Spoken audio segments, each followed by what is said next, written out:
Welcome to our posts. Today we will see stories of r/TrueOffMyChest. I got into a fist fight with the woman who essayed my husband when he was a kid. My husband was essayed as a kid for years by a family friend. She would routinely force him to eat her out, and tried to get him to give her a baby boy of her own. His parents did nothing about it when they found out. They are still friends with her and her husband. He has been going to therapy, but he still has a lot of trauma from the incident. My 27F husband, 30M, told me from our very first sexual encounter about how he is unable to eat me out because the smell of any private part still brings out a traumatic response out of him. I have never and will never ask him to do it when he's uncomfortable, but he still offered to break up if I wasn't happy about the arrangement. I've been completely okay with this, honestly.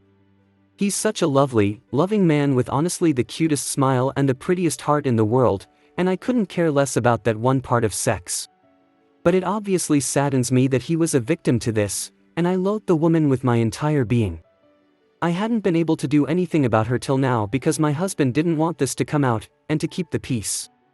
So I kept quiet and took out my frustrations by not inviting her to any important events hosted by us, and threatening and going through with uninviting anyone who tried to override with that decision, and sneaking in cheese into her food when she's lactose intolerant and enjoying the show of her running around to her brains out. We have seen less of her, but every time she looks at my husband I'm almost burning with anger. We were invited to his parents' 40th anniversary celebration at the local club and it involved a lot of people, so I was hoping to avoid her and have a happy evening with my husband, but then she sought him out while we were taking to his parents and asked me how I'm liking having the leftovers. My husband was uncomfortable but held my hand to stop me from doing anything. But then she decided to slap me gently, not gentle at all, and asked me when I'm giving her, another baby boy, a copy of my husband, and I lost all my cool and got into a heated fist fight with her. I pulled her hair, scratched her face, tore her extensions and banged her and my head in a table at least twice. My husband took me to the hospital immediately, and I was worried about what he would say, but he just told me he's grateful to me and proud of me, and he doesn't want me to get into situations that could land me in jail. His mother screamed at me, asking me what did I think I was doing, and I just said I did what she should have done years ago. I'm usually non-confrontational, but that felt really good. I don't know if she will press charges on me. My husband and I are looking into the legal options, but I honestly don't even regret a single thing about what I did to that bad woman. I wish I'd done more damage, but for now, I'll take what I got and take all the cuddles and spoiling my husband is giving to me. Next story. My foster family of 11 years is kicking me out by the end of the week. I have nowhere to go and I feel broken. I, 18M, was told earlier today that I need to pack up and leave by the end of the week. I still feel in shock. I was removed from my biological family when I was 7 due to issues with my parents. I was then placed in foster care and then matched with a couple who I will call the Peters. It's not their real name, no matter how much I actually want to blast their real info I won't. The Peters were always really nice to me, and since I moved in when I was pretty young, after a while I started to consider them my parents. I called them Mom and Dad. Treated them as my parents, treated their biological son as my brother. I wasn't their only foster child, they also have a 9-year-old boy who has lived with us for a little over a year. I was never adopted by them. I know why, because they live off the fostering allowance. Something that never really bothered me. They told me that it didn't matter and that legality didn't make us a family. Which I believed. I went on their agency website earlier today and I found out that they are getting paid at least £2,400 for me per month. Or at least they were. Since I turned 18 they stopped getting the allowance. However, they applied for a staying put arrangement for me, which meant they would continue getting paid something as they continue to support me and let me live with them. It wasn't as much, I think it was like £1,000 per month. They told me they had it approved until I was 21. So I thought I'd be able to stay at least until I finished uni. They sat me down today and told me I had to leave. They told me that fostering is a business and that they couldn't afford to keep me on just the stay-put arrangement allowance. They told me I had until the end of the week. 4 days. How generous of them. They said they need my room because they want to get a new foster placement. They literally told me it's not personal. Like that makes me feel any effing better. They said they would still consider me like a son, not their son anymore. Like a son, and that they want to keep in touch. What a joke. They choose to kick me out. An 18-year-old with no job. No income. No nothing. About to start university. Yet their bio son who is 25 gets to stay. So yeah. I guess F me right. I'm just the one no one ever wanted. I guess I wasn't ever truly part of their family. Next story. My dying wife admitted that she never married me, only married me to get out of poverty. Edit, title. I'm sorry, I'm emotional. She never loved me, only married me to get out of poverty. I'm utterly gutted. My wife has terminal cancer and will be gone within the next few short months. She's been at peace with this and even seems happy about it. I've spent every moment at her side since her diagnosis and was there when it got rough. I went to every chemo treatment with her and was there to hear all the bad news. Cancer aside, we did everything together. We went on dates, played games, tried new places, traveled, and have a daughter who's 9. My wife came from deep, deep poverty and it was chance that we met. She was a waitress and I was smitten from the moment I laid eyes on her. She reciprocated my feelings quickly and the rest is history. But, according to my wife, she never truly loved me. She liked me, but she didn't love me. She had no one else in her heart, but I wasn't the one for her. She just married me to get out of poverty. To her, we were like roommates who had sex and went on dates sometimes. To me, she was the love of my life and my universe. I have to face losing her alongside this information and navigate how to be a single dad soon. I feel cheated, like an idiot, and heartbroken. I still love her and I wish she would survive so we could fix these feelings. I've been trying to win her over in her final days, but she isn't having it. She's content with her life. She asked me not to visit anymore, but I can't stay away. I just wish she never told me. I understand she wanted to clean her conscience before death, but I could have lived without that information. All my memories of her are different now that I know that I was only being used and that she never truly loved me. If she had developed feelings for me later on, I would have been okay. I would have been fine being used by her as long as she fell in love with me later, but she didn't. I wish she never told me. I want to remember her as my loving wife, not a liar. She was a wonderful woman aside from what she did. This was the only blotch on her record, although it's quite large. She remained faithful to me to the end, was amazing at acting, and made me feel like the most important and loved man on this planet. She didn't spend my money frivolously, she got her own education, and became a nurse. She did it on her own, she just used me to get there, and continued to pretend. She could have left me after she got a stable job but she didn't. I wish she continued not to hurt me by never telling me. Next story. A drunken revelation destroyed my relationship with my ex-fiancé. I'm destroyed by it. Sorry if this is all over the place. It's only been a week since it happened so this might be all jumbled. I was with my ex-fiancé, 31M, for 4 years. Our wedding was going to be next month. One of his friends is getting married next weekend and he was in the wedding party. The bachelor party was at a brewery. There were lots of pictures and videos. I, 32F, am not on any social media but people we both know saw them. Basically he kept telling his friends that he hates how competent I am. He admitted to doing things to make my life harder like putting things on the highest shelves out of my reach or breaking things that I need. He said he does it so I will need him more. That's not even the worst thing he said in my mind. I'm a paramedic and last week I took the exam to become a tactical paramedic. He said he hopes I fail the exam because it is not fair that my job is more important than his. He works in marketing. I was so nervous about the exam and he knew how important it was to me. I can't even explain how much it hurt me when he said he hopes I fail. He says he was rambling and he didn't mean it because he was drunk. He said none of it was true even though in some of the videos he went on and on about it. He also repeatedly messaged one of our mutual friends, who wasn't at the brewery, about wanting me to fail. He is blaming it all on the alcohol. Hearing him say over and over that he would sell his soul for me to fail my exam or he wishes he could stop me being a paramedic at all so his job is more important was like a gut punch. I don't believe him when he says it's not true and he was just drunk. I feel so stupid for not realizing he was doing little things to make my life harder. Apparently no one else did either and everyone thought he was a great boyfriend. But I'm ashamed. I saw his mom a few days ago and she apologized to me and was embarrassed. She saw the videos and apparently he also sent several messages to one of his brothers about how he hopes I'm a failure. It is so humiliating for me. I broke up with him and I've moved out of our apartment. I've been dealing with getting off the lease and canceling all the wedding stuff because he didn't want me to break up with him.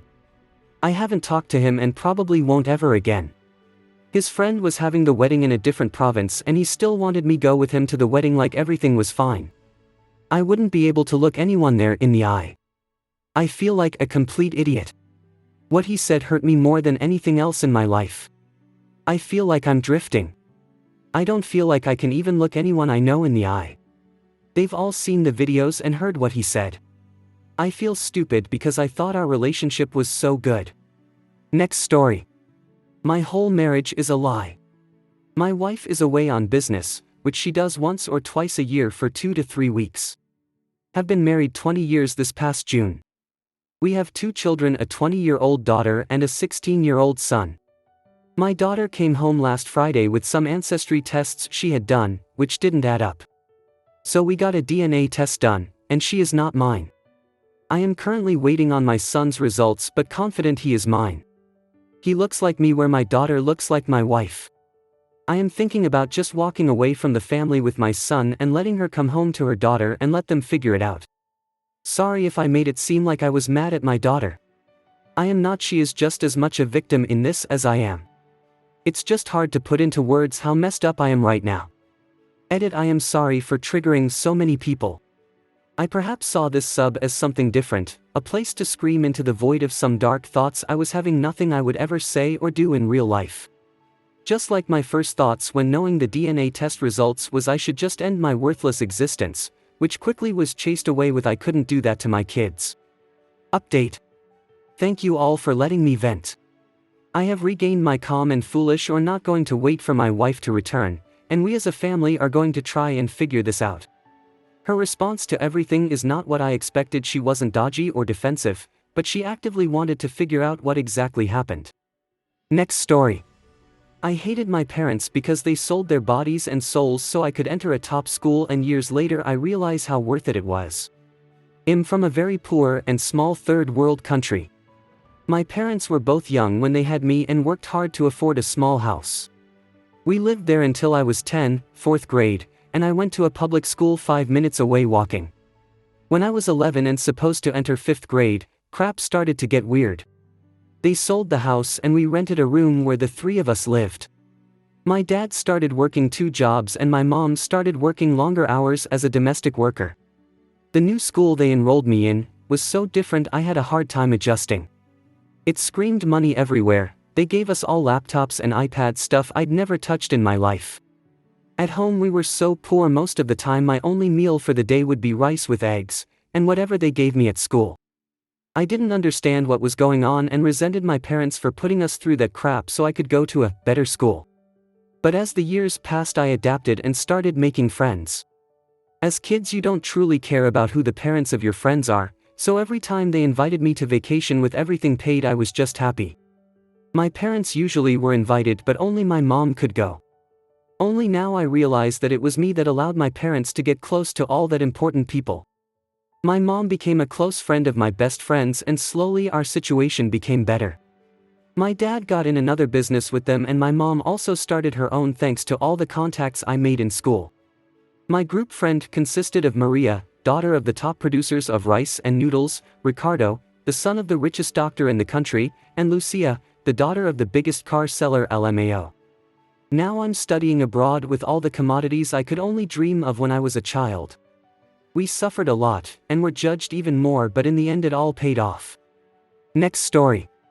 I'm getting rid of the foster child my family has had for 7 years, and I don't care if it makes me a bad person. Firstly, please reserve judgment until the end. If you still think I'm a bad person after reading this, I won't stop you. I'm a 30-year-old man. My mum was a foster carer for the last 11 years before she passed away, and she made me promise that I would take over when she died. She had heart failure, but had lived from 7 years after diagnosis. She had 2 foster children, J and P. Jay came to live with us when I was 19 years old and he was 8 and had severe behavioral issues linked to his trauma. My world was turned upside down. But I very quickly grew to love him. Underneath the trauma and the difficulties, he was an amazing boy who I loved with my entire heart. He's now 19 himself and still lives with me. He just finished high school and I have no plans to move him out until he is ready. Jay and I have a great relationship. On the other hand, P is 16 years old. He came to live with us when he was 9. P has severe special needs, and no matter how much I've tried, I just cannot connect with him in the same way I did for Jay. Whereas Jay's behaviors needs never bothered me, with P they do. I find him frustrating and I have to remind myself that he is only on the same level as a 3/4-year-old mentally, and it's not fair that I get frustrated at him. When Mum was still alive, she took the main role of looking after P, and I supported her. Which was okay. But I knew that when she was gone I would struggle with him by myself. I didn't sign up to do this. I didn't sign up to look after him for the rest of my life, I just didn't. Mum died 6 months ago, and I said to myself I would try. I kept P for all this time, but I just can't cope with him. I can't. I told my social worker that he needs to be moved by the end of the month because I just can't manage. I want to continue fostering, and I love being a foster carer. But I just cannot meet his needs, and it was different when Mum was still alive. I feel so guilty because I made my mum a promise that I would care for him until he was at least 18. But I'm building resentment to him and it isn't fair on him. He deserves to have someone who loves and cares for him in the ways that I just can't. So yeah. Call me selfish, call me scum. Whatever. I deserve it. Next story. My stepson kicked me out and now he wants a handout. Throwaway. I, 37M, met my late wife, R, 52F, when she passed, back when I was 26 and she was 45. Our relationship was always looked at with disgust because of the age difference or because people thought it was a sham. I was an immigrant and she was a citizen. R had a son, P, from her first marriage. P was 18 when I started dating R. I never had a good relationship with P, but I tolerated him for R whenever he came around. On my 29th birthday, R and I got married and lived in her house. 4 years ago, R passed away in a tragic accident. I was shattered from the loss and barely got through her funeral. But after P found out that R had given him the house, he wanted me out. I knew about R's will and wasn't really interested in the house. But I was not in the mental state where I could look for other accommodations. I asked P to let me stay for just 2 more weeks, but he wouldn't allow it. He wanted the house for himself and his pregnant girlfriend. He also claimed that I had stolen his inheritance because I only left him the house and I got the money and investments. He threw my belongings out like it was trash. It was trash for anyone, but for me it was my memory of R. I didn't have any contact with him ever since. But last week was R's birthday and I went to her grave as I do every year since her passing. I saw P there. I initially didn't say anything, but he greeted me and asked how I was to start some small talk. I kept my responses short and civil. As I was leaving, he asked me to join him for dinner. I refused, but then he asked for my contact. I gave it to him without thinking much about it. A few days ago he calls me to ask if I was interested in buying the house from him. He wanted the money for his business venture. I suggested him to approach a bank as I couldn't help him. Then he reveals that he already has a loan on the house and wants the money to pay off the loan. He also wants me to continue to let him live in the house after the transaction because, as per him, I should ensure that my grandson, his son, has a roof over his head, as that is what I would have wanted. At that moment I just wanted to punch him through the phone. All the painful memories of R came rushing back. The sight of the little trinkets we collected together shattered to pieces was so clearly visible. I have tried to restrain myself and not respond to his craziness, but needed an outlet, so writing this post. I hope you guys liked this video. If you did, make sure like, comment, share and subscribe the channel. Our posts